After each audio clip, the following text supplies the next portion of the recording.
وەختی خۆی لە حیزبەتیە یاسایەک هەبوو بە دەرز ئەماخیان مناڵ بووین یانود ئەگەر نەتوانی بەرامبەرەکەت قەناعەت پێ بکەی گومان بۆ بەرامبەرەکەت دروست کە لە دینەکەی خۆی دوورکەوێتەوە بەسە لە فیکرەکەی خۆی دوورکەوێتەوە قازانست ئەتەوێت کە سێڕکە ڕاکێشی ناتوانانی ڕاستەوخۆ بیهێنیتە لای خۆت گومان لە فیکرەکەی خۆی بۆ دروست کە و لێگەڕێت تر خۆی باشە بێت وردە وردە گۆڕانکاری تیا دروستەکە هەمان ئەو سیاسەتە ئەمڕۆ بەسەر ئێمە جێبەجێ ئەکرێ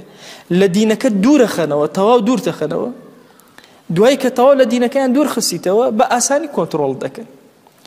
لە عێراقا لە ئێرانە لە هەموو شوێنەکانە ئەمە مەجووس ئەم خوتەیە جێبەجێەکە یەهود و نەساڕاش هەمان شێواز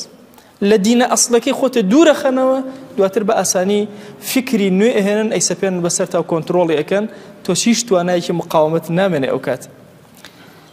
زۆر کات ئەو شوێنانەی کە تەماسیان هەیە لە نێوان سوننە و شیعەیە هەمیشە ئەو منتیقە تەماسیانە نایڵن هیچ مەلایەکی سوننی ڕووی تێ بکە بۆی فەراغێکی فکری بۆ گەنجەکانی دروست بێ دواتر بە ئاسانی فکری نوێ کۆنتڕۆڵیان بکات و زاڵ بێ بەسەریانە ئومەتی ئیسلامی ئەمڕۆ هەر هەمووی پێکەوە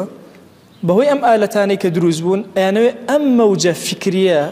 بەشێکی خاڵی لە فکری موسڵمانان دروستکەن بۆی بە ئاسانی دوایی یەهود و نەسارا زاڵ بن بەسەرتە و فکرەکانی خۆیان تەسبیتکەن بەسەر توێیە